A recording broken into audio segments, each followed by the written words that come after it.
Welcome to the Sean Newman podcast. Today, joined by Raging Dissident, or maybe Jeremy McKenzie. Thank you, sir, for hopping on. Sure, man. What's going on? Well, I got to be honest. You are the first show that I have listened to at about 4 a.m. It's got me so fired up that I was just like, I've been vibrating all day. I've been vibrating all day. You're my last thing I do before I get in a vehicle and drive 34 hours straight to Ottawa. Well, I mean, to catch up to the convoy that's already obviously begun. And right. My excitement is partially so many different things. Part of it's coming from listening to you this morning. I think you could have just listened to tunes and carried on. You realize I got Pilsner here. I was ready to have let's have some drinks. Now I'm like, well, now I can't do that. Yeah, it's quite a situation. It was fun last night. It's been a while since we've had anything to look forward to or have anything that this could potentially lead to better things in the future, which is, something we've needed, like a drink in a desert, I was saying, you were talking about the jerseys behind my back. Yeah. The last time, and it's almost a sad thing to say aloud, but the last time I really felt Canadian, wow, proud of our country, was 2014 in the Olympics. And I know that. I'm like, that's kind of sad. And then these truckers start rolling, and I watch them leave Lloyd, and I got friends in the convoy, and I just see the videos coming, and I'm welled with so much emotion. Yes. The last 2 years is definitely pent up on me, but it's been a long time since we actually united, and it feels like that's what's going on. Yeah, I've had the exact same feeling. I thought that too. I was like, I don't know when the last time I felt anything like it. I was like, what was it, Salt Lake City? Or sorry, somebody's calling me now. Was it Salt Lake City, the Olympics, or we were talking about Fleury? Yeah, like when when they won that gold medal, or I can't remember. It was that feeling of pride of the country and your home and your people it's been lacking obviously for a long time, especially since Trudeau has been in office. It's just been embarrassment after embarrassment, and we've become kind of a clown meme country. And it's as a veteran and somebody that's a patriotic type person, and it hurts, what I mean, to see this kind of stuff happen. And we've buried a lot of people in the name of this this great country and our history and everything, and to see it turn into what it's become is just it's heartbreaking. And the way the media has run everything, and the way these politicians are all on the same page with everything, and it's just it's like they're trying to beat the spirit out of you and trying to beat the identity out of you, or as Trudeau says, before, there is no national identity, there is no such thing as core Canadian values and this kind of thing. And when you see these trucks, in the numbers of them, and so many people coming out waving their flags, and people are literally in tears over it. And I get emotional just thinking about it, because it's finally you're seeing, that's I said last night, it's like that, moment in Lord of the Rings or something, right? Like just when you're about to be defeated, and here comes the cavalry, right? It's like, oh, it's not over yet. It's like, okay, there is support, and there's a lot of people. And they froze the GoFundMe thing, but I don't think that's going to make a difference in the long term. The amount of support they've gotten too, it's not a tiny number of people. Had 50,000-60,000 people donate to it, $4 million in just a couple of days. People want this to end. They want their home back. They want their country back. And I think a lot of that subconsciously bubbles up when you see these kinds of things, that at least we're going to have something to say about it at the very least. And that's something to be proud of. And that's something that hasn't happened in any other country in the world so far. Yeah. Well, it's an odd sensation, that welling up of emotion. Even as you talk about it wells up in me, and I'm like, okay, just fight it back down. Right. Yeah. Because, and I was, this is man stuff. Don't cry on the internet. Come on, let's go.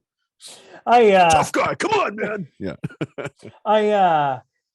I was talking, well, as soon as my wife and I talked, and she's just like, well, if you think you need to go. And I'm like, yeah, all right. I got 3 young kids. This isn't a light decision. I don't think.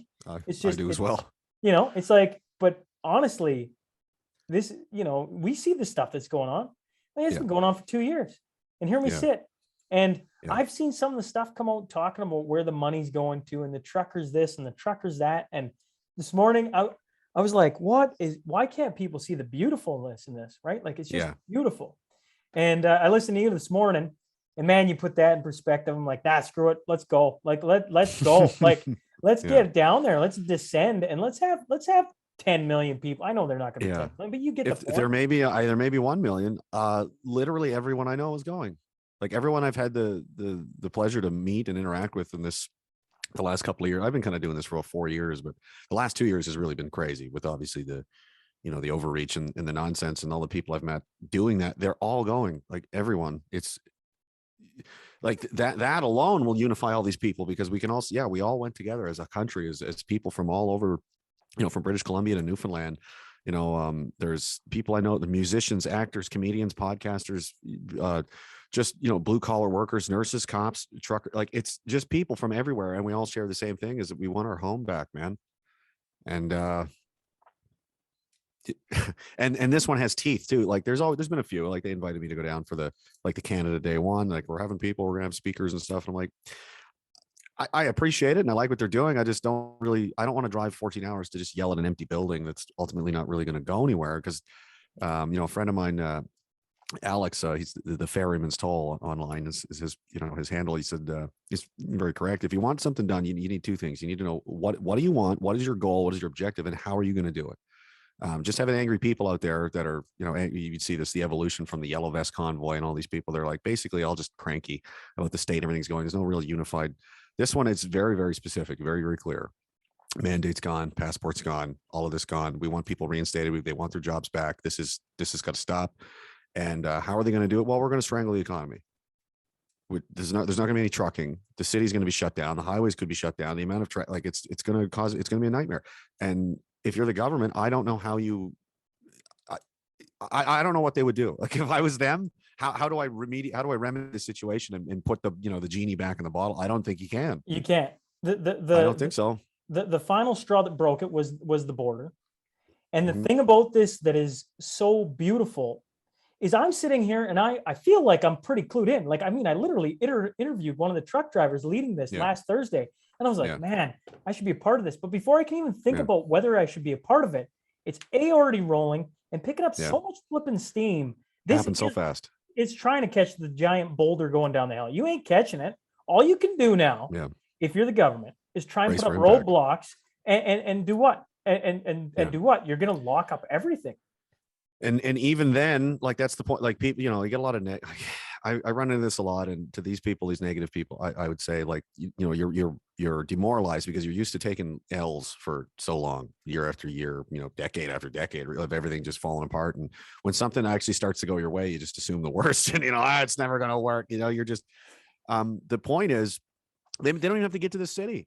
They go like, well, we'll block the city off and we won't get in. Like, all right, they're all just going to drive to a different city. Maybe they'll go to Toronto. Maybe they've got nowhere to go and they've got nothing but time, and they're all laid off and stuff anyway, and the mandate. So it's like the truck, like, it's going to be a problem no matter where it is. Maybe they turn around, they all pile into Calgary or Edmonton. Like this isn't something they're going to ignore. These people aren't going to go away. This is their livelihoods, their jobs, their businesses, and their families and stuff are on the line.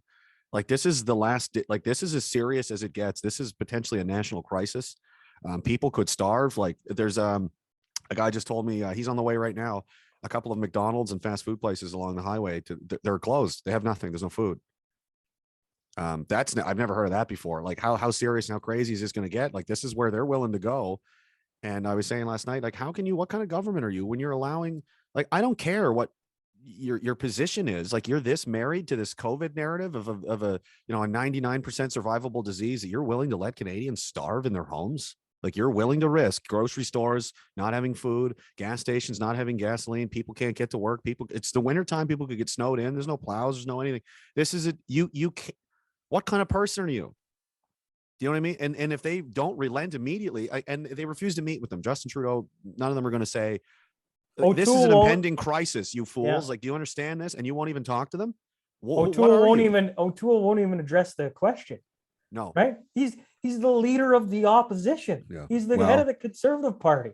Yeah, he thinks he is. I would tell him that he's actually not. It's Pierre Poilievre is the leader of the Conservative Party, and he's gunning for your job, and he's going to get it too. He's absolutely going to get it, and I think Pierre is a smart guy. I think he knows what he's doing, and I think he's going to probably take advantage. He's already voiced his support for this. To reopen the economy, let our truckers go to work, stop attacking civil liberties and stuff. And why can't Aaron O'Toole say that? Right? I don't know what kind of game they're playing, or what kind of reality fantasy world they're living in, that they think that I don't know. It's really mind-boggling that like you said, it's like literally watching a boulder roll downhill, and you can actually tell the people in the town beneath the hill it's coming right at you, and they're just like, no, it's not. Like, okay, There's no but boulder. There's yeah, no you can't boulder. virtue signal your way out of a giant boulder crashing into your house, man. You can't stand out there and go, well, I do have an LGBT flag, and like squash. It didn't matter, because reality is reality. And the reality is tens of thousands of truckers are going to jam up these cities and these highways, and they're not going anywhere. And they've got this memorandum they're going to present to the governor general, and the demands are very specific. It's very, I read through it and like, it looks pretty airtight to me. This is a pretty, what did it say? What did it say? so Jeremy? paraphrasing, basically, like it goes through the definitions and terminology they're going to use, like, like any kind of legal document. And basically it's, we want the following, and there's a space for the governor general to sign, the Justin Trudeau, the House Speaker, all these people. Like, here, when you're ready to surrender, here's what you'll sign. This is what you're agreeing to. We will leave when all of the mandates and restrictions are lifted in every province, territory, and city and municipality in this country. No testing, no mandates, no mask requirements, no vaccine passports. That's all of it gone. Number two, everyone that has been terminated as a result of these restrictions or these mandates be reinstated in their professions immediately. And we're not leaving until this is done. So you take that in there and you think about it, but we're going to be out here jamming up your city until that happens. And there's going to be, you're on the clock, and they can't, this isn't something they can stretch out for weeks or months. You know what I mean? This isn't a bunch of like cab drivers that refuse to work or something. This is, I've compared it to like, like your nervous system, like your heart stops. How long can you live with no, not long, a couple minutes. Somebody doesn't reboot that heart, you're dead. Your brain dies, right, without oxygen and blood flowing through it. And that's what this is. So, and on behalf of the truckers and stuff as well, I want to reiterate too, anybody that's listening to this, they're not all unvaccinated. Many of them are vaccinated. Yeah, Chris Barber, who I interviewed, is vaccinated. He's like, yes, listen, this isn't about, he goes, I'm just done with it. Done with all the mandates. Done with people losing their jobs over this. Yeah. And the police on guard guys are part of the convoy as well. Like, there's a lot of people involved in this. This isn't just a bunch of unvaccinated truckers. This is a genuine grassroots movement from across the country. That's what's going to be so cool of being there and having people like yourself there and everyone, because we can, like, if I was the CBC, now I know blasphemy and everything else, but if I was the CBC, I'd be foaming at the mouth to tell this story. Everybody, I would tune into the CBC if they just talk about it. Be like, holy crap. Like, we got a helicopter, we flew over this sucker, we saw 10,000 trucks in a row. And they think by not talking about it, somehow people don't realize it's going on. And they don't understand what's going on right now. I have no idea what they think. I think they're oblivious. I mentioned it. I think I explained it last night. Is I get on these tangents. I can't remember what I say or when I said it. But like when I was in the military, right? If you're on the ground, you're just a corporal in a ditch somewhere, and you want to, we got a bunch of guys coming down this road. That goes to your platoon commander, then it goes to his company commander, then it goes to the battalion commander, the division commander, on and on and on. And then it gets to the general, and he goes, I need more information. Then it comes all the way back down again, and then it goes all the way back. Like, things move slow in large organizations and bureaucracies like this. And I think they're still at the stage where they're oblivious. I don't think they know what's coming. I don't think they're paying attention. I've talked to some guys that work for the OPS, the Ottawa Police, and they're like, as far as they're concerned, it's just another day at work. This is just another protest. It's not a big deal. They're not prepared for this. And, they've got their Twitter mobs and stuff trying to paint myself and everybody else as, they're domestic terrorists and white supremacists and this kind of thing, which is absolutely insane.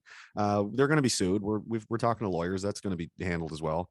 But that's like really their only option. That's how desperate they are. They're going to call a bunch of ordinary Canadians who just want not to be told what to do with their body terrorists. Anytime in history where the state is ordering someone to do something they don't want to do, that's never been the good guys.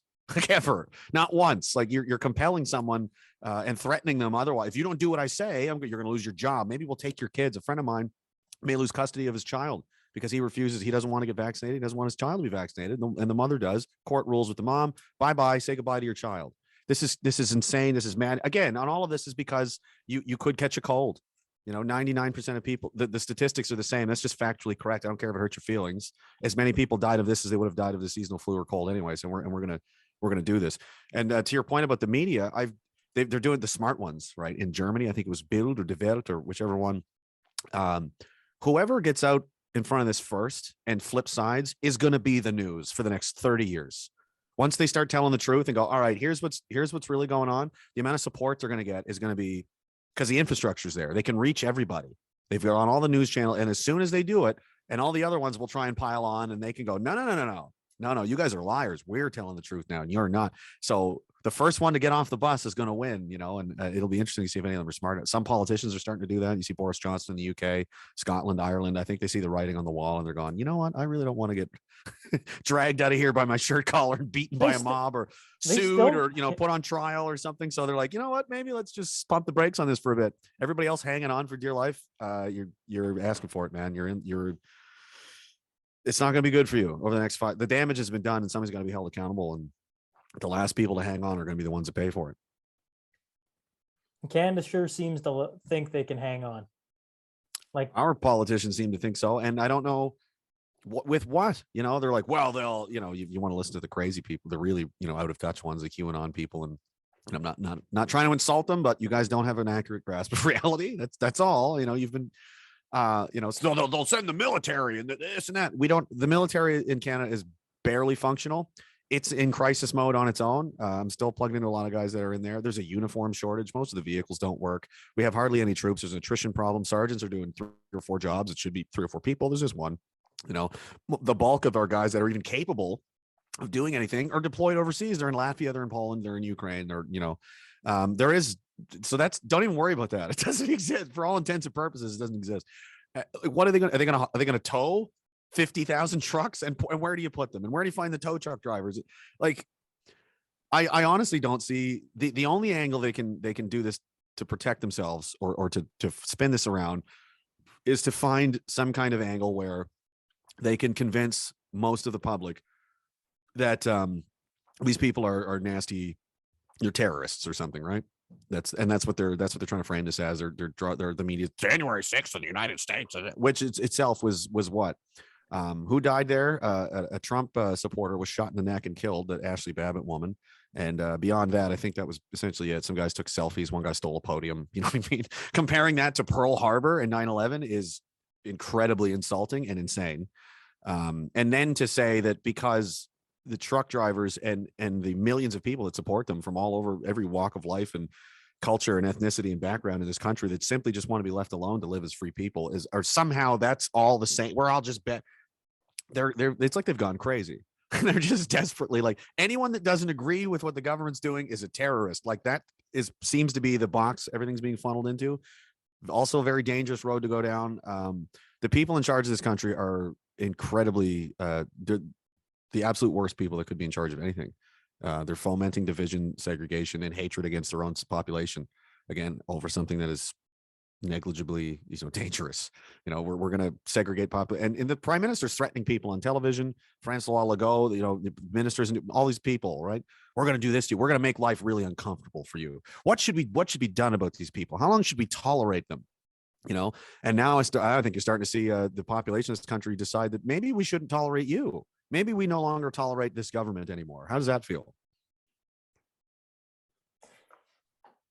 Yeah, I share a lot of your sentiment. I've definitely got to interview a lot of the doctors and medical professionals and people that have stood up and talked openly about this, that, and the other thing. At this point, I go, it's like, I just go, it's 2 years into this thing. It's comical. Yeah. At this point. It's like, at what point? Yeah. At what point will you just go, okay, this isn't working anymore? Like it just isn't working anymore. Yeah. You know what it feels like in a way? It's like if you ever have a friend or you're out with your buddies or something, you've got a friend or some people who are they just get way too drunk and out of control. And they're never going to stop. And it's like, it's time for you to go to bed. Like you just need to be put to bed, and you get a couple of guys and you like physically take them away. It's like, that's what has to happen now because they're never going to stop. It's like, you're out of control. You don't even know you're insane. Like the government's hammered out of its mind. It's throwing up. It's hitting people. It pissed in the plants. It's like, okay, man, you got to go home. I'm not going anywhere. Like, I think, yeah, actually throw them in the truck, take them home. So that's, and if that doesn't work, and then now it's, what are they going to do? Are they going to pull a knife next? Well, geez, I hope not. If this gets crazy, it's going to be the government's fault because absolutely nobody involved in this wants anything. Like nobody wants violence whatsoever. We don't have to. It's not necessary. Park the trucks, turn them off and say, here's our demands.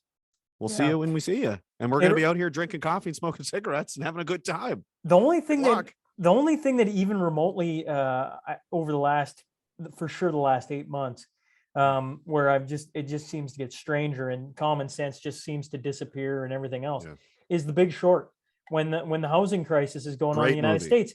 And Steve Carell's going like, what Yeah. the fuck is going on? Right. And then he goes, oh, you don't get it.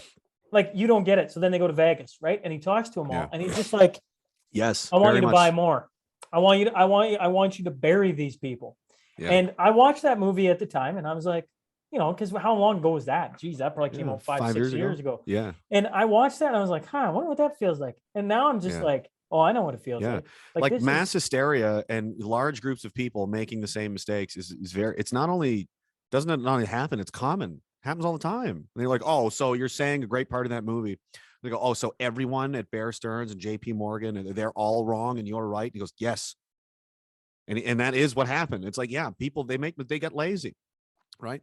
I think I said that last night as well. I was saying something like this, that you know, these people, this, you know, ruling class of whatever you want to call them, the establishment, it's just been getting away with nonsense for so long that it's become lazy and fat. And, you know, it's not hustling the way it used to get its way. It's just used to saying we're doing this now and everyone does it, that they don't even feel the need to justify it anymore. They just do whatever they want. And they've almost gotten lazy about it, and complacency kills. You know what I mean? You start sleeping in those silk sheets and you know, you don't feel like working hard anymore. And next thing you know, you lose everything. Too big to fail, right? Comes to mind. Like they just assume that it's, you know, this well-oiled machine. And the longer this goes on, you go, what the hell is going on? Right? Like the stopped oiling itself years ago. Yeah, the temperature keeps going up 100 degrees every day. And oh no, it's, you know, I love the meme of the guy in the burning house. Oh, it's fine. We're fine. Yeah, right? the like, dog there. Everything's fine. Everything's fine. Right? Like here we sit. Yeah, that's Trudeau and his posse there. Yeah, I think they're just arrogant and oblivious. I don't like. He's literally surfing right now in Costa Rica, Saint Teresa or Teresa someplace. Yeah, he's in Costa Rica surfing right now. We're staring down the barrel of a national crisis, like worse than the FLQ, much worse, because this is not just going to affect Quebec and a couple politicians. This is like. It's going to be Canadians. A lot of people in this country have no idea what's going on. I've talked to people that are, you know, what I would say, you know, the normies, right? Like people that are just, they watch CBC, they watch hockey, they go to work, they go home, they don't know anything. And they're like, I'm like, do you have like food saved? And they're like, why? I'm like, oh man, like there's going to be like old people, like they've no concept. Like if this even remotely disrupts anything, if you go 3 days without trucking, it's over. Like everything falls apart. Within a week, we could be in a complete, like, you know what I mean? Like the United Nations may need to step in or something. I'm dead serious. It could be like we'll be looking at a failed state situation where it's like people are going hungry. There's riots. Like there's roaming gangs doing B&Es, stealing food from people because there's hungry kids. Like this is the most dangerous situation this country has ever faced in its history. I believe potentially as of now, it's not good, but within a week that can very rapidly spiral into nightmare, from not good to literal nightmare. And it can't be fixed. It's going to require, like, the United States may have to come sort this out, like because that's the one thing you can't. That's why I say, as a ruler or a leader or a governor or whatever, if people can't, that's like that's like job one. Food, feed them. You can't even do that. If you can't feed people, oh my God, you can't do anything. And you can't even provide food security in a first world nation, in Canada in 2022. People may not have food. Are you kidding me? How did you screw this up so badly that you got here? And they'll say, well, the mandates and and why are we doing that? Well, because of the virus. And tell me about this virus. Well, 99.7% of the people survive it. Have you lost your mind? You know what I mean? Like, I don't know. You're drunk. It's time to go home. Get him. Put him in the car. Let's go. Let's go. This is ridiculous. And evidence is everywhere. Like, so, well, there's a pandemic and it's very dangerous and it's very, oh yes. Okay. I'm with you. Oh, so what's your plan? We're going to fire 10,000 healthcare workers because they won't get the needle. Do you think that's wise? Like, honestly, do you believe that this is a good idea? And they're like, well, yes. Like, you need to go. Like, you're out of your mind. If I need to explain why that's a terrible idea, you're beyond, like, you're just go home. You need to go back to grade 1 and start over. Okay. I need one. Like, what do you do? Yep.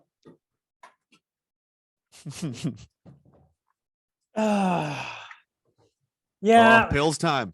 Screw it. You know, time for a pilly. I've been. Are you in Saskatchewan or Alberta? So born in Saskatchewan, border city, nice. Lloydminster, right? So I'm a hair into Alberta. Yeah. Where Great Western is now Brew House or whatever they call it, right? Like, oh yeah. I We love get, Western Canada, man. I had never been out there till a couple of years ago. I came out just to visit and meet people, and some people invited me out. So I was like, yeah, I'll go. I've never been out there, really. Not for. I was like in Wainwright training with the military and stuff. That's not freezing to death in the Wainwright training area is not the same thing as being in Edmonton and meeting people, and the culture is radically different. I don't know if you've ever been out east or Ontario. It's a I've been, different. It's like a different. It's like a yeah, different country, or it's like being in the United States. Like New York is not Texas.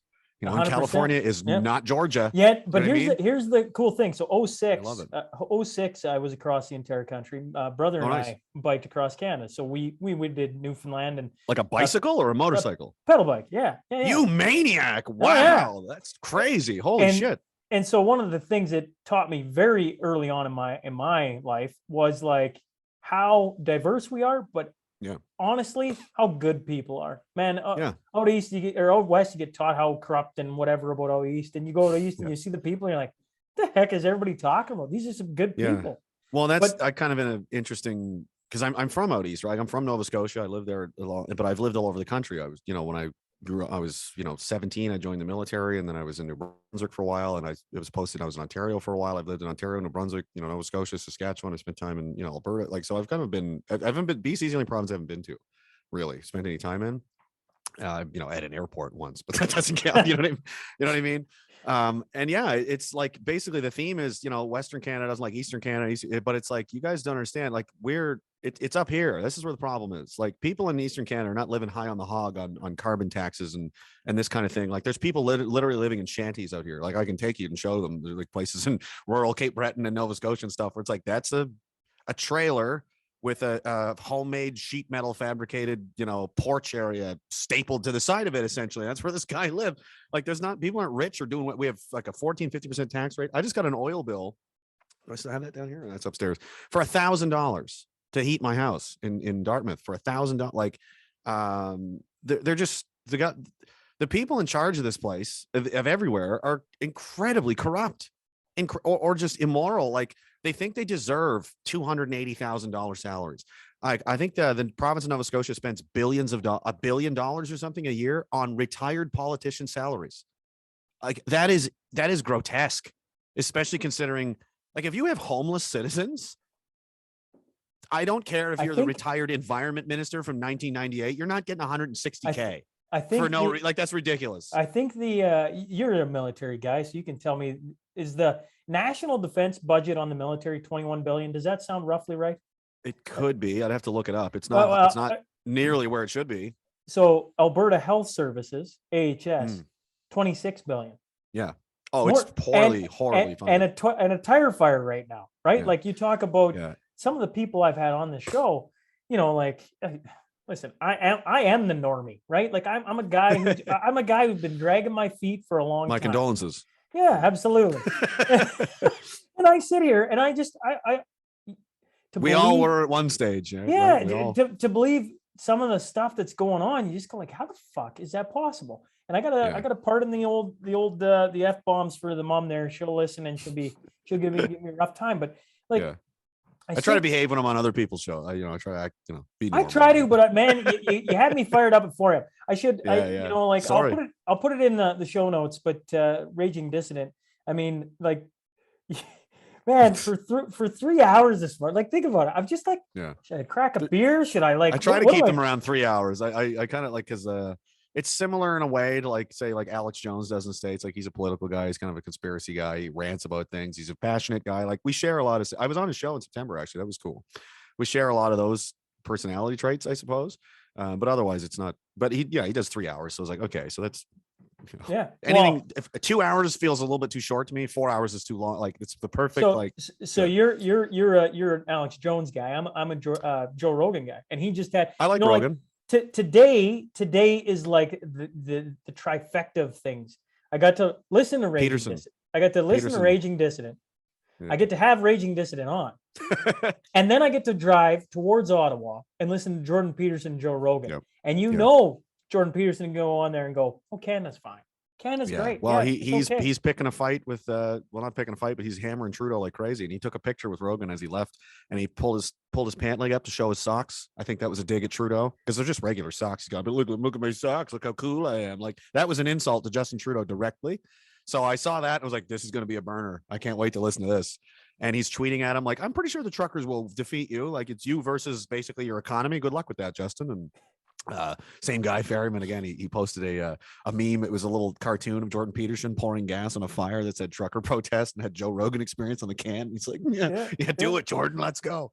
That's another huge thing that what I like a lot about people, you know, they'll give him shit or someone like Pierre Poilievre, people that they're doing the best they can. And it's like, well, they're not perfect. He should have said this 6 months ago, or he should have did this. He should have said that. And I go, he's trying to help now. Doesn't matter. Now he's trying to help you. And the problem isn't that Peterson isn't perfect or Pierre isn't perfect. The problem is, why aren't there 50 more of these guys? That's the problem. Why is there so many people being quiet and doing nothing and then criticizing the few people that are? That's, you know, it's like the guy sitting in the bus yelling at the guy outside pushing it. He's not pushing hard enough. Like, get out here and help me, you dick. Like, what are you doing? And it doesn't, there.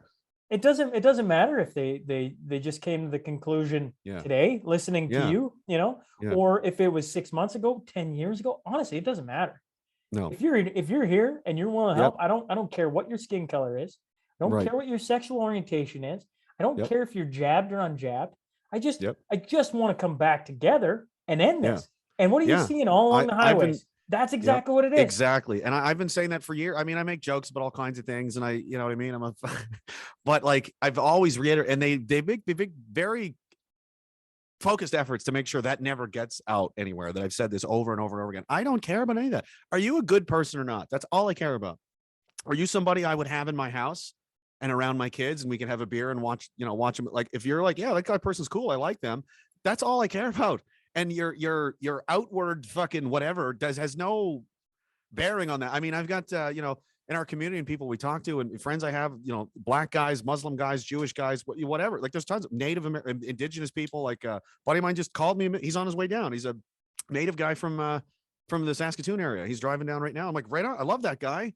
He's on his way in. Like, so that's why I'm suing these people. And I can't wait to just take all their money because it's ridiculous. Well, they're all racist and Justin Trudeau said that, right? I said that on another cat. I was like, he's literally guilty of hate speech. I pulled up the legal definition and I read it and like, that's what he's doing. You target an identifiable group. I would argue that unvaccinated people are an identifiable group. It's a very specific set of criteria to put you in this group. And he said they're racist and misogynists and, you know, all of these horrible things, anti-science. And, you know, what should we do about them? Like are you fomenting an environment where it's likely to lead to a breach of the peace? You basically just told the country these people are scumbags and causing everybody problems. I'd say that's quite likely. And how do we protect our children? Don't forget that part, right? Like, and then, anyways, I had Jamie Sinclair on. He was a military vet, 33 years. Oh, nice. And he said, I only did 15. I'm a lightweight, 14 and a half. He said that everywhere he went, and he talked about Bosnia and Croatia, Afghanistan, you know, I'm rattling them off, but he talked about, you know, some of the worst human atrocities always started with the slightest division in the population, and it always seems inconsequential. So when you rattle off all that stuff, and when he comes and sit here and tells me that, I'm like, okay. It's and then scary. the next day you got your leader of your country saying those things. Like, come on. It's scary.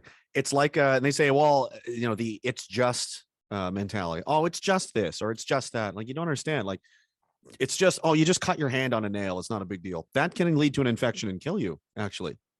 A little tiny wound, like they will take that and they can rip that wide open and turn it into something else, right? It doesn't even have to be true.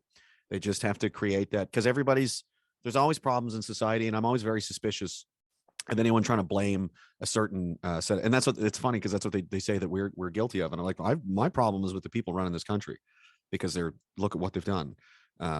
You know, and they're saying, pointing to different groups of people, they're the problem and they're the problem. They're the problem. Aren't you the leadership? Leadership is bringing people together and getting them to work together on the common good for everyone's, you know, involved interests. And that's what I've been trying to do. And they're doing the opposite, and then accusing me of doing what they're doing. And then that's a communist playbook. If you're familiar with that at all, you accuse Saul Alinsky, who talked about this. You accuse your enemy of what you're guilty of doing, and then it puts them on the defensive. So honestly, like they say, oh, these people are racist. The liberal government is actually racist. Well, these people are misogynists. Didn't you grow up a reporter and then pay her off to like shut up and like weren't you in blackface like 5 times? You know what I mean? Who knows how many times? Like they're all guilty. Well, these people are dangerous. We need to confiscate firearms because they're dangerous. Yeah, we're not causing a problem. Didn't your police mag dump into a fire hall the other day? Like, what was that about? Like, you're losing more guns than they're completely it's backwards town. It's nuts. We've got the worst people running these things. And yeah, you were saying about the military. I think that's an interesting. I just liked it. I was interested in the military, and I've always like obsessed with it since I was like 12. As soon as I knew it was a thing that existed, I was like, that's what I'm doing. I was like I was in love with it immediately. The war movies and the infantry stuff. I was like, that's just the human experience of it all, like how real, like how intense it is. I'm like, I want that so bad. And the cool thing about it is you won't, the irony, right, of them saying, oh, the military's racist and it's this and that. The military's reality. Your bag weighs 100 pounds, black, white, yellow, midget, 7 feet tall. I don't care. That's 100-pound bag. And you're putting that up that hill. Let's go. It's a results-based industry, right? There's no virtue signal points. You don't have to run as far. It's okay. Don't worry. They won't shoot at you as much because you're a female like that. No, man, you're here. Everybody, the same rules apply to everybody. It's reality, right? But incoming fire does not discriminate. So that being said, like I've had bosses, I've had people I've worked for and worked with, and people under me that I've been in charge of from, it doesn't matter. I've had excellent people and really terrible, shitty people from, again, every background you can imagine. One great guy we had, he was Eritrea. He was from Eritrea or Somalia. I can't remember which one. And he like escaped the country on a cargo ship. He had the craziest story. And then he came to Canada and, and he said, and we were like, well, why did you join his name was G, we called him. His last name was Gisesu. We called him, G. And I was like, well, why? And he's like, I felt like I owed a debt to the country for saving me. I'm like, this fucking guy, that's the kind of guy I want here, right? And he's like willing to put up. He's like, I'll put my body on the line to repay a debt that I feel I owe to these people for saving me. I'm like, fuck, all right. And he was right there with us, man. And there was a lot of these guys. And so to say that it's like, oh, they're all racist. I'm like, oh, people that are not of the military telling the military it's racist. Very nice. That's rich. You know what I mean? Like, you don't know anything, man. And again, yeah, there's great warriors and cool people from all over the world. And it's just good people versus bad people at the end of the day. That's really what it is. And unfortunately, they're really good at manipulating us, turning us against each other. Yeah, that's what's cool about all these different shows, though. The podcast, the live streams, the YouTube channels that have. Well, I mean, let's not get too started on YouTube. I mean, I have 4 bans on YouTube right now. Well, my website has like all the bad things I've been banned from because they keep banning us. And I told my web guy, I was like, put them all up there and say banned and when it was terminated. Like, it just almost looks, At this point, you're getting a feel for who I am. I think I'm a pretty fucking sensible guy. Sure, I swear the odd too many time for my parents' liking and for some of the listeners too. But they appreciate when I'm people that swear are generally more honest anyway. Well, it's just so frustrating, right? I had a conversation with a marine biologist. Think about this: a marine biologist, George Costanza, Art Vandelay, marine biologist Art Vandelay. And he was angry that day, my friends. Anyways, it gets yanked from YouTube and they cite a bunch of things. And I'm like, I don't even get it anymore. Right. This is a danger to everyone. Yeah. They just want to win at any cost. At any cost. Yeah. And when you start doing that stuff, like you're not the good guy. We started a book club here. I talk an awful lot these days about a book club, a group of 5 of us. The idea 3 years ago, almost 4 years ago, 4 years ago, I guess, was to be better fathers, better husbands, better fathers, right? Very simple. Nice. Just like read some books, whatever. Be a better person. Be a better person, 100%. And which is that's a great thing to want to be. You know what I mean? That's probably the best thing to want to do with yourself. And end of 2020, we read Solzhenitsyn. Nice. And we argued we argued about that. Me and one of my really good friends, we argued about it for so long, Jeremy. Because he said it was happening and I said it wasn't happening. And we just had this like back and forth. And, when I tell my wife last night, she walks in, school teacher, love her to bits. She is by far the better reason or the reason I stand where I am. I got a good woman behind me and I'm expecting behind every great man, etc. I'm expecting me to say, I think I need to go to Ottawa and for her to go, are you fucking insane? You're not going anywhere. Instead, she's That's like, if you need to go, you need to go. yeah.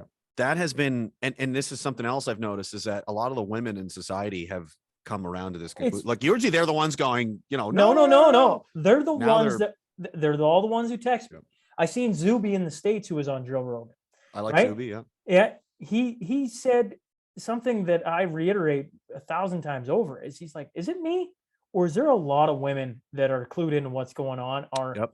And as soon as they started going after kids, everything, like, I mean, Yeah. their ears perked up and Their boom. instincts.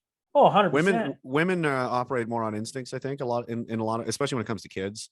And, I do as well. I've learned to, again, from the military and other experiences of just like your instincts are there for a reason. They've been, like, wow, I read this in a book. That's nice. My instincts have been evolved and honed over like thousands of years of generational, you know what I mean? Like I believe, like you inherit this from your, previous, Ancestors. Yep. right. And it's like, I see them doing something and I don't feel good about it. Like, I don't like where this is going. That's your instinct telling you that something bad is happening. This isn't good. And a lot of these women are like, what are they doing? They're coming after the kids here. And I think a big part of that problem is why you don't see there's not hardly any, but I'd say 67% of the people involved in a lot of these, up till recently anyway, with the truckers has been female. And because they're not as distracted. The men have endless distractions. There's free porn everywhere. There's sports ball everywhere.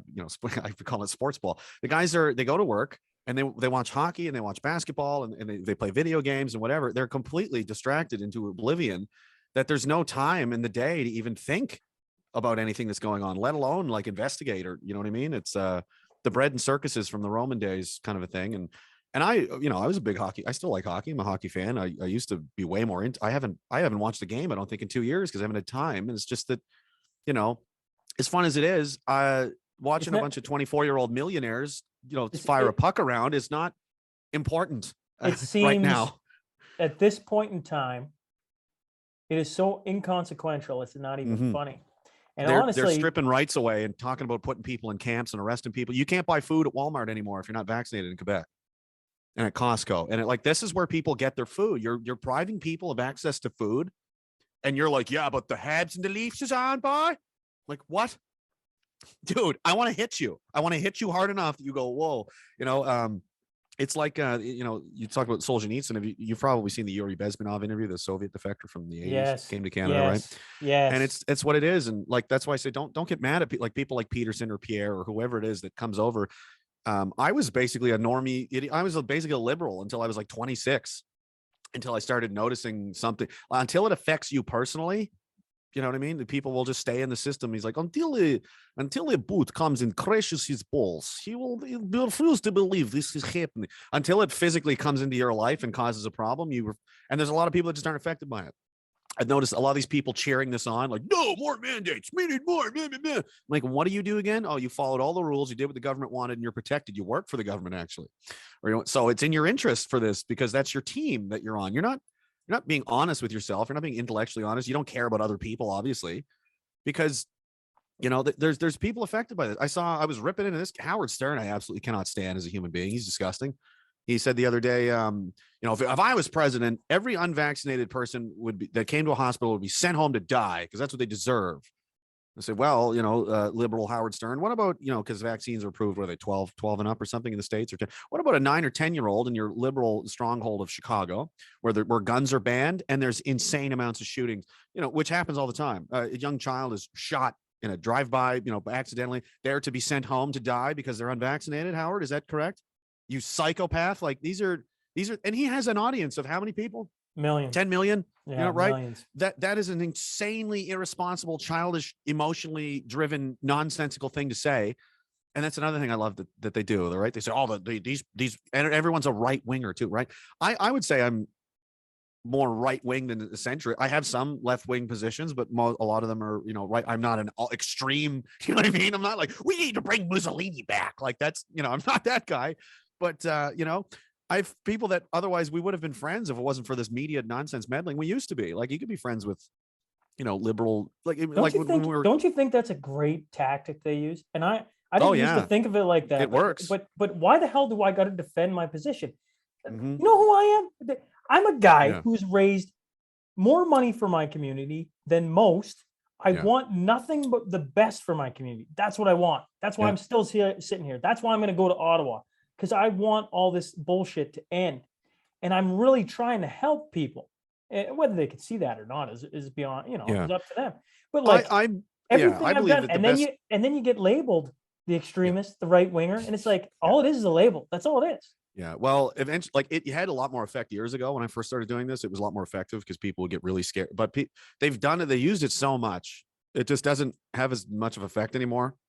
It's like like Star Trek. If you ever watched that, it's like the Borg. Like they've adapted to your weapons now, and it doesn't work. Now what are you going to do? You have to try something else. And I've always believed that I think your reputation will speak for itself.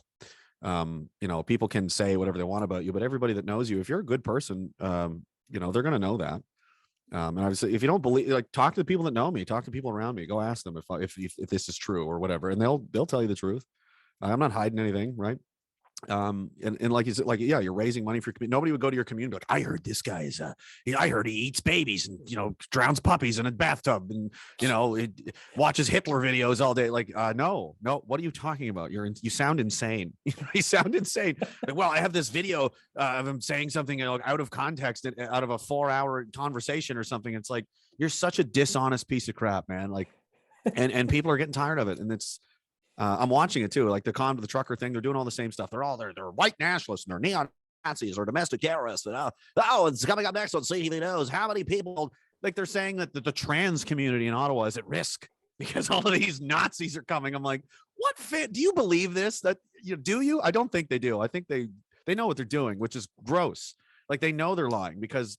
I mean, I have people paid to watch everything they'll watch this as well. And they'll choose to ignore anything that I say that counters, what they want to be true. So I know they're being dishonest on purpose. It's not an accident. We thought, we were just wrong about this guy. Rewind this. You have people that are paid to watch everything you do.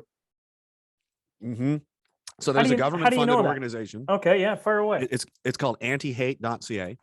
The anti-hate network. It's hilarious because they're actually pro-hate. They have a lot of anonymous contributors, and they do slander people essentially. They target especially smaller profile people like myself that don't have a ton of money or lawyers. They don't ever attack Ezra Levant or any of his guys or anything because they know what'll happen.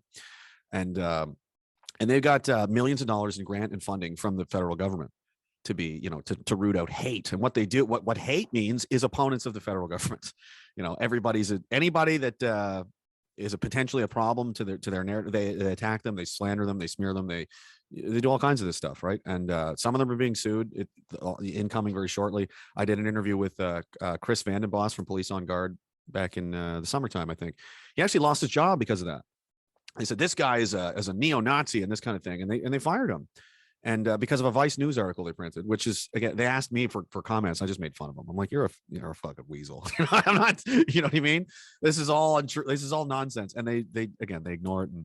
And so, yeah, like, they're paid by the state to do this, and they never, that's what they do. And everything, for example, a couple of years ago, I was at a protest, basically just myself at Dalhousie University in Halifax. I had Omar Khadr come out to do a speaking tour about how much of a victim he is and this kind of thing. And I was, I lived there, and I was like, I fought in that war against that guy and his friends, and we're the same age, right? He's a child soldier. He's a victim. I was like, well, I guess I am too then, because I was the same age as he was at the time, right? I joined the military when I was 16, 17 years old. And he's only 6 months younger than I am, or older, something like that, right? We're about the same age.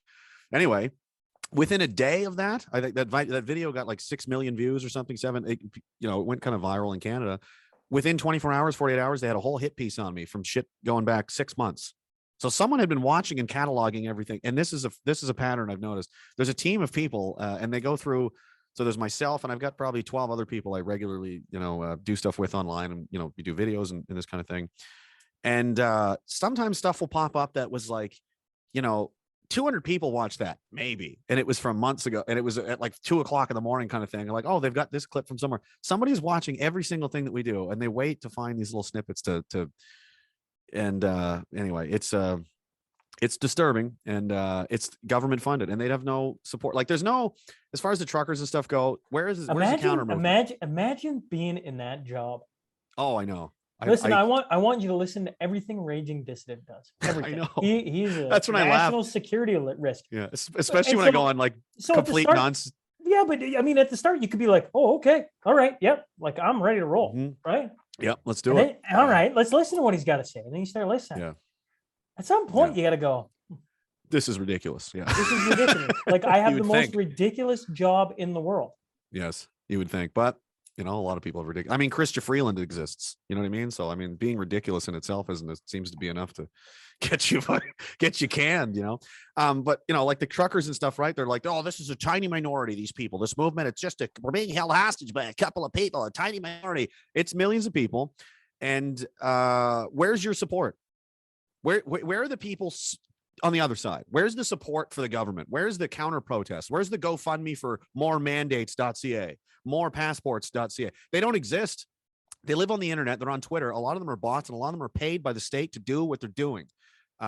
There's photos. I mean, the Chinese are really good at this. So there's photos and stuff you can find of people in these bot farms. It'll be like a girl sitting behind like a library stack, you know, those kind of angled bookshelves you have magazines stuff on, and it's covered in phones.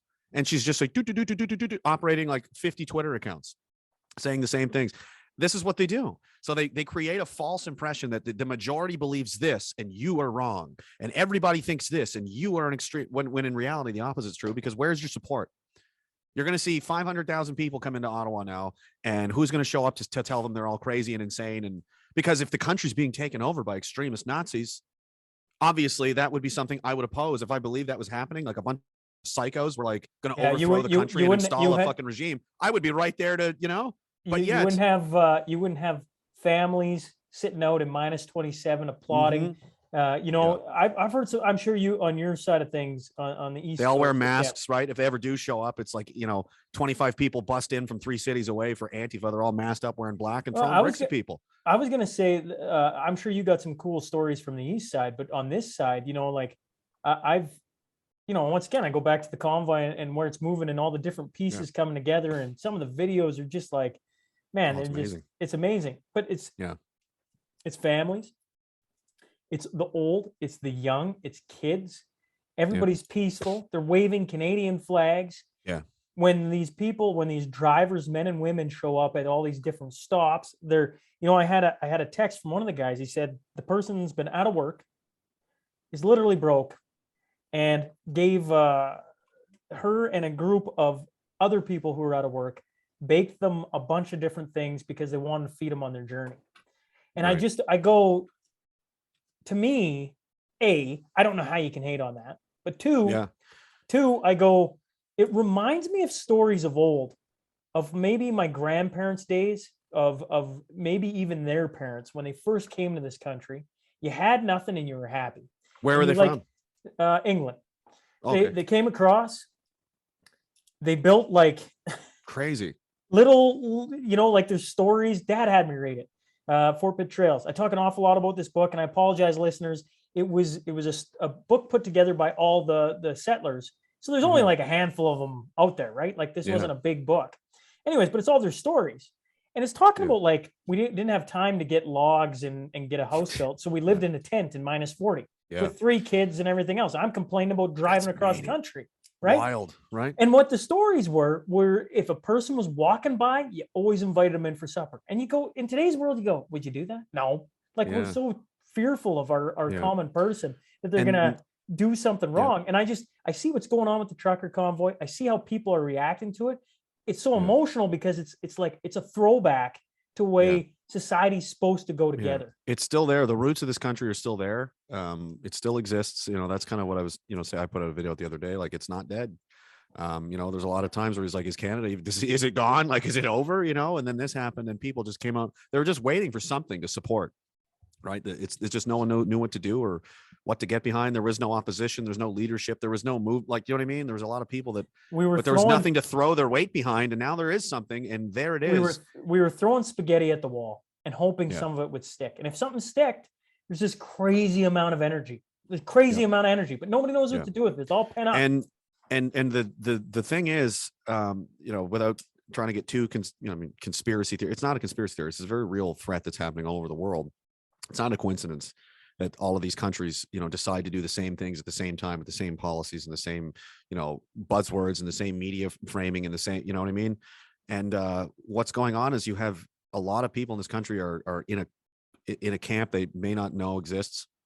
It's anti-Canada, it's anti-nationalism, it's they want to break all this down and bring you under a, you know, under control of something else, which is, like you said, these are Canadian families waving Canadian flags, saying we want to, like, what are their demands? They want concentration camps for, no, they want everything to go.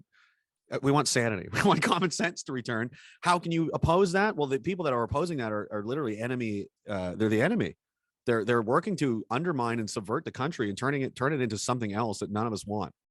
Like the things Justin Trudeau is not a Canadian, in my opinion. Jagmeet Singh, Aaron O'Toole, all these people are not. They're not defending the country. They're not standing up for the flag, for our people, for our heritage, our culture, our history, or anything. They're just going along with this and letting it burn down and saying nothing. Which is, I mean, if you don't want to get involved, that's one thing. But you're elected and paid to do exactly that, and you're neglecting. It's a dereliction of duty. It's negligence at a minimum, if not treason, in a way. You're letting the Canadian Charter of Rights be trampled on and stomped on, and people are suffering. And again, you're risking, people are starving, people are being laid off for trivial nonsense, completely nonsensical reasons. And you're just sitting there, do. That is absolutely, that's completely unacceptable. None of these people should have jobs. It's it's beside. So what you have is a struggle of the Canadian people fighting against, basically a parasite that's trying to turn it into something else against our will, against the will of the common people of the country. And these aren't people that, they're not rich. These people are supporting billionaires. They're supporting giant pharmaceutical companies that have been caught, busted numerous times. The largest criminal settlement in the United States history, I think it was Pfizer or Moderna. I can't remember specifically which one, but it's true. It's Pfizer. Right. And for bribing doctors, lying about, falsification of data, lying about this and that, that's who they're supporting. You think they'll against people driving trucks and just want to go to work and feed their kids. And it's like, you need to take stock of that and understand, and then really think about who it is, whose side are you really on here? And you think, so their mind, Canada is the government, Justin Trudeau, the Liberal Party, the old establishment, the media that lies constantly, and the billionaires that pay them all, versus everybody, the people that live here. Those are the sides that the only ones that I recognize. I don't care. They'll say, well, it's, they're Nazis and they're racist. Like, no. Regular people versus that. That's it. And you're supporting this. It's the structure. It's the structure and safety, though, right? Like it's. I agree with everything you're saying. Yeah. The complication or the wrinkle in it is like, to understand what you're talking about is difficult. You have to take a step back and go, I'm telling you, I wasn't that long ago a normie where I argued with buddies of mine going, listen, Matrix, I might be Cypher, just plug me back in. Like, I don't want to know. I want to go to the hockey game. I want to talk about Connor McDavid. I want to work my job. I want to love my family. I want to do all these lovely things. And I want to go to Mexico once a year, twice a year. It doesn't matter. That's what I want to do. Right. Yeah. And then you start taking a step back and you understand how big of a problem we got. It is a big problem. Yeah. And that's why I try not to, this is what I'm better at. Like, I'm not a particularly super detailed researcher. Like, look at this exact document where they said this and this kind of thing. Like, that doesn't relate to, I'm just talking like a regular guy. Like I said, like, look, they're billionaires and they're rich assholes. Look at the people you're supporting and look who they're fighting against. It's literally that simple. That you don't need to get down in these details, and it's not that complicated. Right. And I think that resonates with a lot of people because it's true. It's the truth. And that's what they're trying to bury all the time. And there was something else you said and I can't remember what it was now. Crap. Cypher, Matrix. The Matrix, yeah. Oh, that's what it was. Yeah, right. Thanks. So that's a big part of the problem. I think it's not that people are stupid, because I've heard this so many times. Like, I know people that are like, he's a smart guy or she's a smart girl, and why can they not see what's going on? It's fear. It's fear that if they, it could be subconscious, it could be intentional, whatever it is, but it is fear. Is that if what you're saying is true, if it's even remotely true, and I have to consider that means I have difficult choices to make.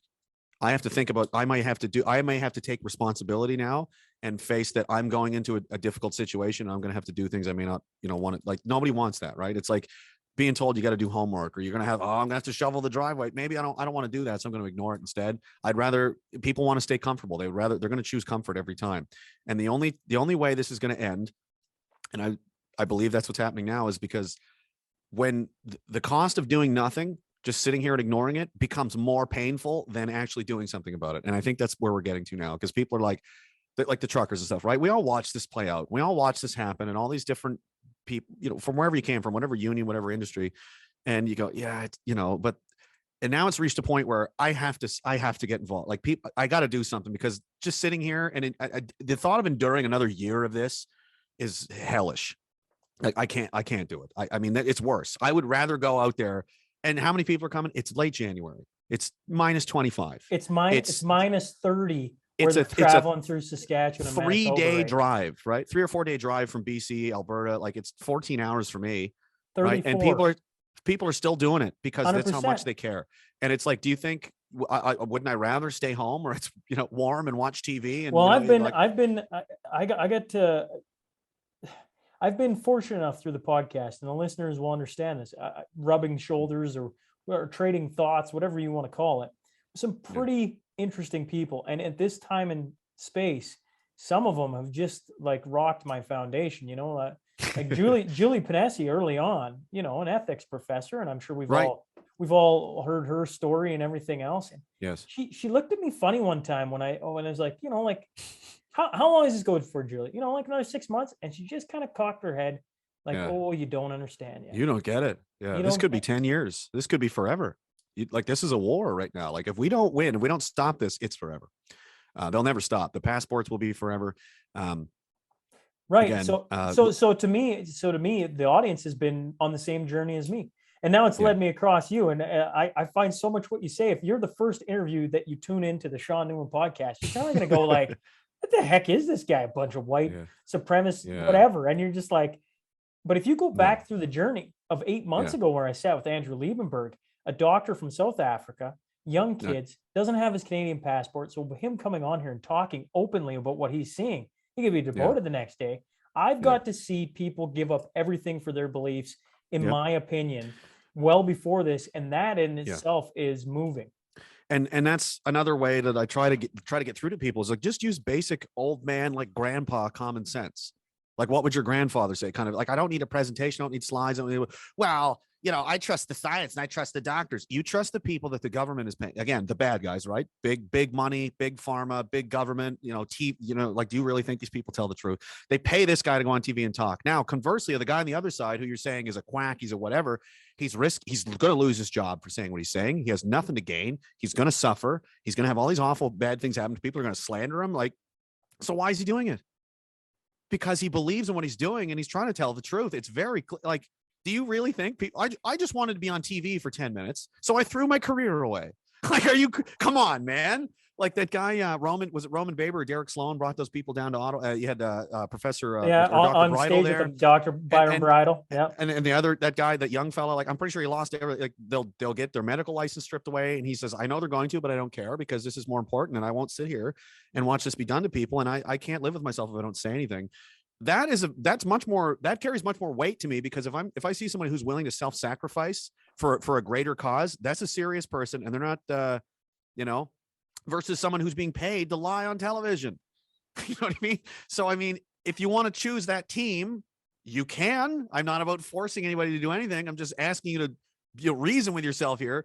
Do you really believe these people? And versus, why would these people say, why did Dr. Malone go on Rogan and say what he said, or McCullough, or any of these guys? Like, do you think, like, there's no rewards for, they would be exponentially, they would be wealthy, they would be put on CNN, anything they want. If they did the other side, we need more lockdowns, we need more, like, if they could say all that, they'd pay them for it. They would love that. Why didn't they do it? If they're motivated by money and ego and all this crap that they accuse them of, then why are they going about it completely the opposite way? Because it's a lie. That's why. That's the only thing that makes sense. Here's the thing. There's parts of it that sure. I've said this a lot. I've known multiple people to go to hospital with COVID or what have you. Still don't know anyone who's died. I know there's people out there who know people who've died, etc. Right. The thing that's been so evident in front of me is I've had three very good friends all have mental health crises. Yep. Like, from this going on. It's so evident, it's not even funny. Numerous people have committed suicide that I've known, for like, and I've overdoses and suicide, and one guy just nobody will talk about that. Before I come into here, I'm talking to a guy out of BC, and he goes, "You're going to Ottawa?" I said, "Yeah, I'm going to Ottawa. I gotta do this interview. and then I'm gone. He goes, man, I wish I was coming. I'm like, fly to Lloyd right now. I'll pick you up. Fly to Saskatoon. I'll pick you up. And he goes, I can't. Well, and obvious reasons. He goes, I got COVID. I got natural immunity. Nobody will recognize it. I go, isn't it funny where we've got to where I was sick before too. And well, I mean, but common sense in the medical world about natural immunity would make complete sense at this point, thrown out the door. It's like they're behaving as though like this kills 7% of the people that get it, or 10%, like a very but high even amount. Then, I bring and it just up isn't. I bring up I've read a few different books now on the moral dilemma of vaccines, because the idea behind giving vaccines is you're going to give people what you don't want them to get, right? In the theory that they create antibodies and they get over it. Right. I'm simplifying, but that's generally. And that's not even how this vaccine even works. It's a totally different thing. So go back to the 1700s. They were having this dilemma about smallpox. Think about this. 1 in 6 died, Jeremy. Yeah, that's 1 in 6. That's 15%. And me and you were still going, I don't want it. You're not going to give me a healthy guy something, right? Like this has been a moral dilemma for how many years? And here we sit, and it's just such a mirror of where we're at in society, where we want everybody to survive, and it doesn't matter. It doesn't matter. We will do anything, even if we're killing people off to the sides because of mental health problems, drug addiction, every one of these things. Well, and that's another clue, right? They want to talk about how it's about health. It's about protecting people. It's about, well, I don't see you complaining about the massive obesity epidemic taking place. The number one killer in this country is in the United States. And you've got literally health ministers who are grotesquely obese on television telling people that I can't get health care because you people are clogging up hospitals. Actually, the opposite's true. People with heart disease and, obesity, you're the bulk of our medical problems, right? You don't seem to care about the fentanyl being pumped into this country, killing a ton of people. You don't seem to care about the suicide epidemic. You don't seem to care that murder is at a 30-year high in this country. None of that is worth talking about. Just this. You guys are liars. You don't care about people. You care about making money. You care about something else that isn't, obviously the health and safety and welfare of the people of this country. Because if you did, you wouldn't be doing any of the things you're doing.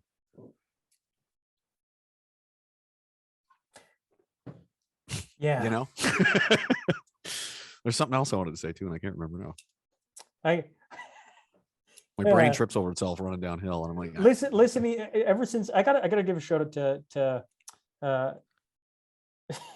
to Brad Hammer. He's a buddy of mine I met. He listened to me, and somehow he goes, "Have you heard of this guy?" And I'm like, "Who is it? Throw it at me. I'm game for anyone." Yeah. So I listened to. He goes, he loves this heavy metal rock, and I flip it on, and I'm like, I don't know what he means.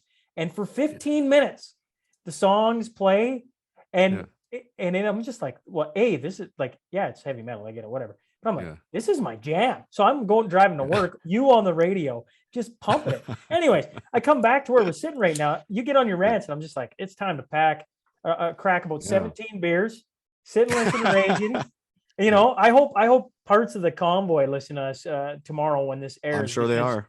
I mean, parts of it listen certainly know of me, but I know of a ton of people now that keep sending me your stuff. Like literally this morning, like, have you seen this guy? I'm like, yeah, he's coming on today. Oh, baby, right? Like, here we go. Yeah. And it's,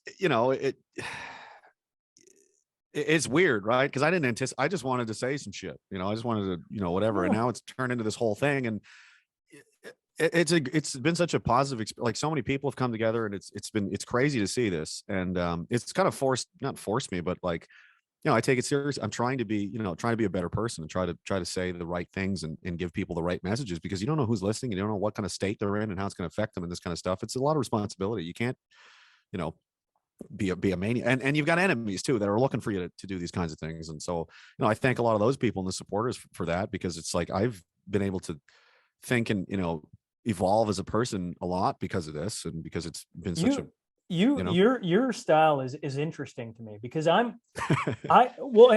I started, I wanted it to be like, I was like, I didn't really know what I was doing. I kind of want to just have fun, and it's kind of like being in a pub or something, or like at a kind of a concert kind of a environment where, I have a couple of beers and, rant and rave about whatever and have fun with the boys and go home, kind of a thing. And it kind of evolved from there. But yeah, I was like, nobody else really does this, I guess. And I listen to everything, but I pick certain songs because it fits the vibe of like what the emotion or the message I'm trying to convey. It helps kind of sell it a little bit more. I'm a huge music fan, right? I like movies. I like that kind of stuff, right? It's just, I'm a passionate, emotional guy. So that's how I try to connect with people on that level and kind of bring them into the same wavelength of where I'm at that time. And I think that helps. Well, what I was going to say is like my format is simple. I want interesting minds. I want to pick between their ears. I want to hear what their thoughts are on things. You coming on, when we booked this a while back, I didn't, I was just like, oh yeah, this would be fun, like this be, and then it just times in perfectly. And sometimes I laugh at the universe because I'm just like, man, isn't that just timely? But your style is really different from mine, because mine is very much, I want to have a guest to tell me about their story, and then we can go back and forth, like a little bit back and forth. And we have hardly got into any of your story because it's hard to. There's so much going on today. There is. Well, feel free. I mean, I'll answer anything. I don't care. No, but someday to the listener, I promise we're gonna sit with Raging and we're gonna hear all these lovely things about how you got started with your life. But to me, I go right now, like I care, but I don't care. Like I want to talk about what's going on immediately today, tomorrow. But your style's interesting because I'm hard on myself. I'm like, can you imagine Sean Newman sits down with a 6-pack of beer, sits there and rants? I'm sure I'd have some fans. I mean, I'm sure I would. Well, I don't even drink anymore because I don't drink that often. It just became, I didn't like that it became part of the, it felt obligated, right? It's like, I have to drink a couple beers. I was like, I feel held hostage by it. I don't like to. And I was like, you know what? It's not helping anybody that I do this, but if I don't drink anymore, that might help someone. Right. Because there's people that have problems and shouldn't drink at all. You know what I mean? So if they see, like, I have like orange juice or whatever, and I put like a little bit of like THC oil in it because helps me sleep. Right. I have a prescription and, it's fine. So I get kind of silly and puts me in a good mood. So I'm like, everybody wins. You know what I mean? It's fine. So I've been, well, you're talented. That was a conscious decision. Well, once again, all I'm saying is like, you're talented at it. Because thank you. People applaud what I do, and once again, I didn't start out going here. I started out going after the hockey names and everything like that. I got to interview a guy named Don Cherry, and that was a lot of fun. Oh, right? Did you? Wow, great! What was that like? Everything and more you'd expect, right? I've always wanted to talk to him. Well, someday. I wonder if he'll be there. I wonder if he's in Ottawa. That'd be something. That'd be something.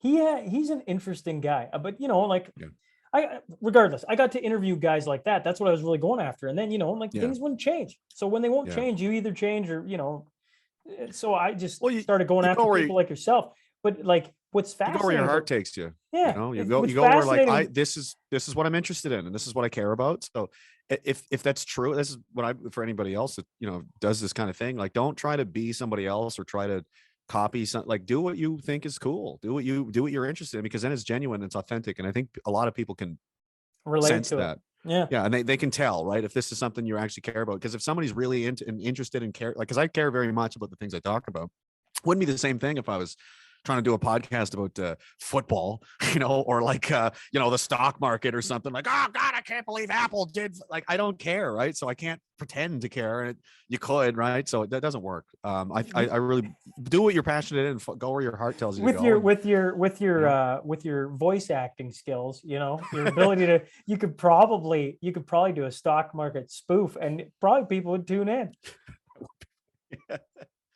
17 points up today. Tesla has had quite a week. Elon Musk is going to dump 16 billion. Fake sports guy voice. What's your favorite voice to do? Oh man, I don't know. There's a lot I enjoy doing. I like doing any of them. I don't know. I like the ones that I'm more comfortable with because I've done them a long time. One of the first ones I did a lot. I've been doing this my whole life since I was a kid. Well, I guess here's a part of a story. I guess is the first time I ever knew that I had an ability to make people laugh, which was like a cool feeling. And I was like, that felt really good. And I really loved it. Like, that's what I wanted. I wanted to be a comedian. That's what I wanted to do. Right. So, but I also care a lot about this other stuff. So I try to kind of mix it together. Like, I like to entertain people, make them laugh, make them feel good. It makes me feel good. Everybody wins. I think it's a wonderful thing. George Carlin, I loved, a lot of these guys. Louis C.K. is hilarious. Bill Burr, Bill Hicks was great. Like, these kinds of edgy kind of guys, they're funny, but there's something there to it. I like that. I really like that a lot. When I was a kid, it was around when Austin Powers came out, whenever that was. I'm 30, I'll be 36 soon. So, geez, I don't know, whenever that was, the 90s or something. I'll be 36 soon too. Yeah, so we're the same age. I think I was in like, I don't know, like 7th grade or something, and I started. I was gonna say 9th grade, but I tell you what, something like that. Right. Yeah, I did like a Dr. Evil impression or something, right? And everybody loved it, and they were laughing. I was like, oh, that's 1997, cool. we were 11. Yeah. I started, yeah, right. So maybe. So I started doing that kind of stuff, and I have a list of, I think it's like 40 different voices and characters that I do. Okay, I started like making a list in case that, like, one day I was going to do a video where I run through them one at a time. Just one guy talk to the next guy. You start as like Schwarzenegger, and it goes to Ventura, and it goes to Alex Jones, and it just all the way down the list. Christopher Walken. So you got okay. You've talked about them all. I want. Right. There's a lot of voices here in my head. I gotta listen for them. They come when they want and they go. It's a complicated process here. There's a lot of things happening. It's like a pinball machine. The ball, it goes up, it goes down. It left and right, everywhere. You can't understand it. You know what I mean? Christopher Walken, man, that's He's solid. quite a guy. He's very entertaining. I think he trademarked his own haircut. Very strange. He looks like an alien. I fought an alien once in the jungles of South America. It was a predator. It's fun. It's fun. God, I love doing a podcast. I tell you what, if I didn't have fun, right? If I didn't have a podcast through this last 2 years, I don't know what I'd do.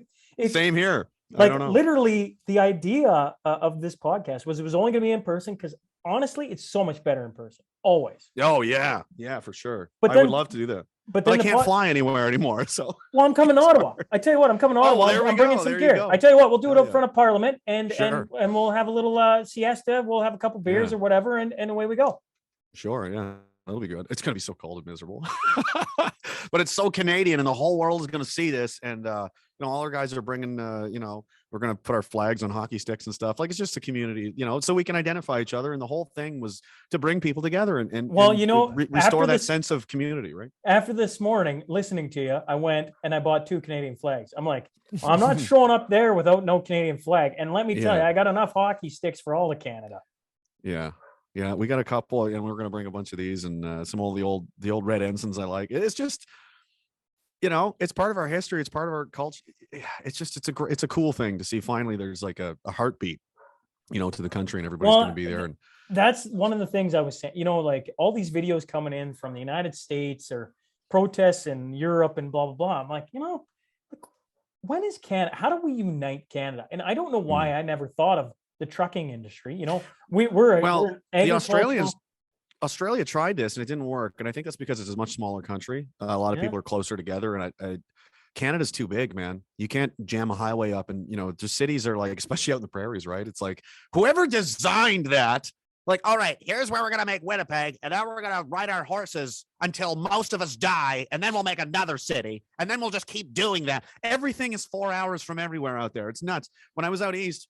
When I live out east, it's like a long drive to somebody in Nova Scotia. It's like 45 minutes, boys. Geez, it'll take you an hour to get there, an hour to get back. That's too. I'm not going all the way to Toronto, but 45 minutes. That's to go get groceries if you live in like Moose Jaw area or something, right? You're like Saskatoon is 4 hours to anywhere. It's like, I got to go to Calgary today. How far is that? 6 hours away. And that's like normal.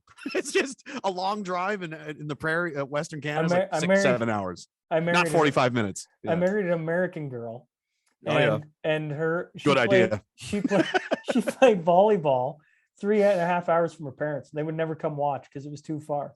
Yeah, and right. Meanwhile, I bring her to Lloydminster, where the nearest city is what 2.5 hours away, and we do that today. It's like this is life. This is life. You get used to it. I mean, I grew up in Pictou County in Nova Scotia. Like Halifax was the city, right? It's like an hour and a half away. It's nothing. But at the time, like until I got used to traveling long distances, it was like it was a big journey to the city, And even when I was in Gagetown, to drive back and forth from New Brunswick was 3.5 hour drive from Fredericton area, and it was like, well, that's really far. That's such a long drive.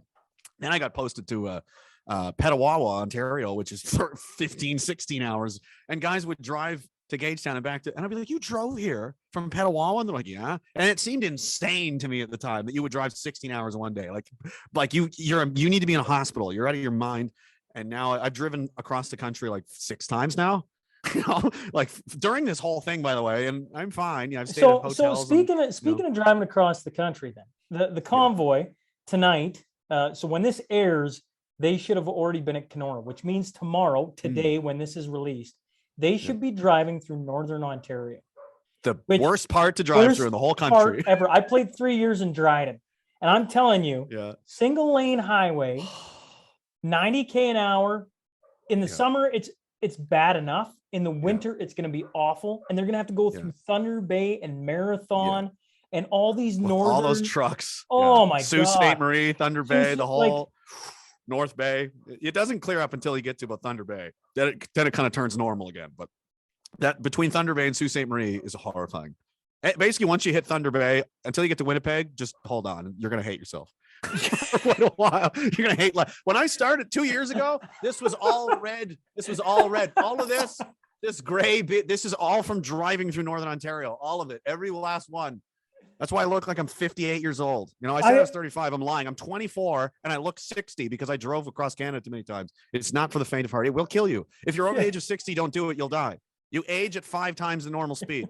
By the time they get to Ottawa, there's going to be guys that look like Santa Claus. When they left, I was like, I was 24 yesterday. Like, yep, that's what happens. It's like the Bermuda Triangle. A shout out to Otto, man. He was our bus driver in junior, and we left Marathon in a snowstorm. And I remember going up and down these hills right beside Lake Spirit, and I just finally said, "If I die, I die, because I can't worry about this anymore." And I just fell asleep on the bus as it's like grinding gears up and down these hills. You're like, especially when if there's like a snowstorm. The last time I came east, when I just drove back in November, I think, and it was a big snowstorm. I was like, this is mental. Like you can't see anything, and it's blinding, and it's like a huge rock face here and a cliff to fall to your death on the other side. It's like, but it's such a beautiful drive. I'm like, it is, but it's more terrifying and awful, and there's no satellite reception. Your phone, it's like, if I die, I can't even call for help. I'm in the middle of nowhere. It would be easier to swim across the lake to the United States to find help than it would be for anybody. And how would you even get there? We need to solve this problem. That's the first thing. Once we take over the country with the truckers, we need to double lane that. I don't care what it costs. Okay, if we've got $1 trillion for a drag queen story time in Haiti or whatever it was we paid for this nonsense, we need a tunnel. I don't care. Build a giant suspension bridge over it. This needs to be solved. It needs to be solved right now. This is the number one. This is a national crisis. I won't stand for this. No, if you've never been to Northern Ontario, nobody's gonna have a clue. This they're gonna be like, what's he mean? Like, go there, I dare. Death by fire, man. The first time I think it was North Bay. I went to North Bay, and I can't remember what time of year it was. Have you ever been there when the shad flies are out? It was like out of an apocalypse movie. And everyone was acting normal, and I was like, and they look like locusts or crickets, and there's millions of them. I come into town and I'm like, what's that noise? I'm driving over hordes of them. You just hear the crunching on the tires. They're covering the cars. I'm like, what is? There's a woman with a hose spraying them off a Tim Hortons sign in the millions. I'm like, what? And they're just like, oh, hi, welcome to North Bay. I'm like, do you understand you have a locust plague? And they're like, oh yeah, that happens. I'm like, what do you mean this happened? How often does this happen? Like, oh, every year. What? It was crazy. I've never seen it, never even heard of it. And I'm like, yeah, there's a town in Northern Ontario called North Bay that just gets taken over by insects for like a month every year, all the time. Housing prices must be in the toilet. It's cheap, but prepare. If you don't like bugs, it's not the town for you.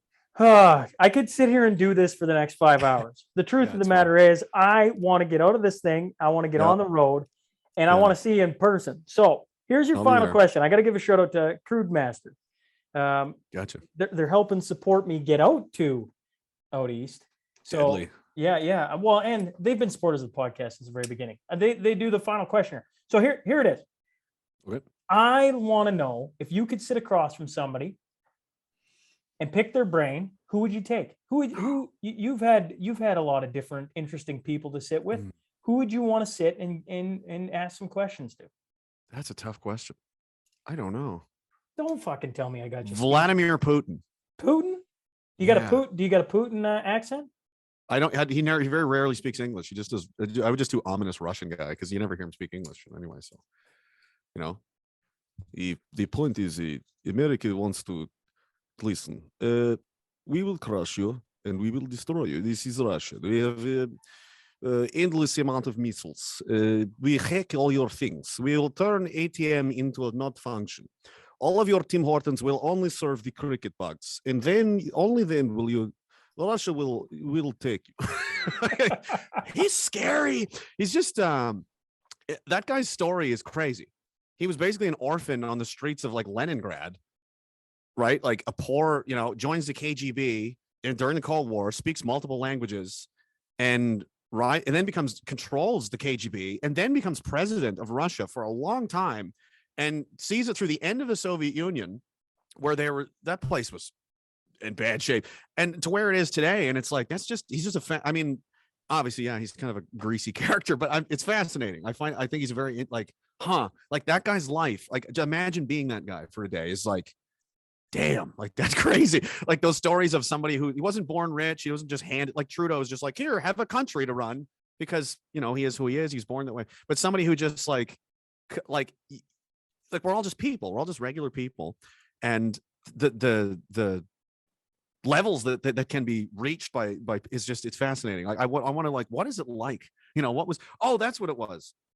So somebody like, I think about this earlier, so it just kind of applies to anybody. So like Theron Fleury, for example, because I talked to him a little bit, and he's a cool guy, but he's just a regular dude. Like, we're all just people, right? And at one point in time, he found himself playing for the New York Rangers, worth like $100 million, and just completely doing whatever you I was want. like, I can't imagine. Like, what was going through your mind? Like, did you feel like you were a god, a king of some kind? You're just like, I feel like spending $1 million today, and you just do. That's it's interesting to me. Like, what did that feel like? What is it? What was going through your head? He what were you talked thinking, about he talked about going into the undergrounds of New York, and like finding places that you don't. What? And I was like, I just don't understand. Like, what was what do you mean? And he's like, I just it's places like you don't go. Yeah. And he was just, a kid from from Alberta, from small town Manitoba. Oh, he's from Manitoba, right? So Yeah. you end up just, it's crazy where people can end up, and life is interesting that way. So I like crazy stories like that, where it's just people end up in bizarre. So I don't know. There's a lot of people. I'd have to sit and really think about it. If it's something I really like, if I could interview talk to anybody, who would it be? That's one guy that would be interesting. If you haven't seen it, I would recommend it. It's cool. Oliver Stone actually interviewed Putin for a long time, 3 or 4 days, for like 4 or 5 hours at a time. And he cut it down into a movie. I think it's called The Putin Interview or something like that. Really? Yeah. And he speaks in Russian. It's like subtitle or whatever, but it was just interesting to get a sense of like who this guy is, because we don't see anything. It's just like, Putin was like, well, who is he really? And then he talked, and I'm like, huh, like, it's interesting. It's, anyway, it's, people are interesting, Yeah, absolutely. Well, hey, thank you for doing this, and we'll see you here in a couple days. Cheers. I'll see you there. Fingers crossed. Pack warm and bring food. We could be there for a while. Hopefully the city doesn't get shut down. That's my main concern. Getting in is one thing. Getting out, on the other hand, it's gonna be like Escape from New York or something. Well, thanks. Everything's shut down. It's a snowstorm. There's no food. People are eating dogs in the streets. I just saw Don Cherry eat a pigeon. It's crazy down here. Back to you, Murray. Whoa, the situation in Ottawa is really rapidly spiraling out of control. Meanwhile, Justin Trudeau is surfing in the Bahamas. He said, don't worry, the stores' shelves will stock themselves. Coming up next, the weather. That's what, if you can't laugh, you can either cry or you can laugh, right? I've been doing this since I was in the Army. It's a coping mechanism, but you can deal with things however you want to do it. I choose to do it that way. You see the humor in it, and it'll carry a lot further than, being depressed and how shitty, because it is bad, but how are you going to deal with it? Absolutely. Well, we'll see you in a couple days, big fella. Cheers. Thanks a lot, Sean. I appreciate it.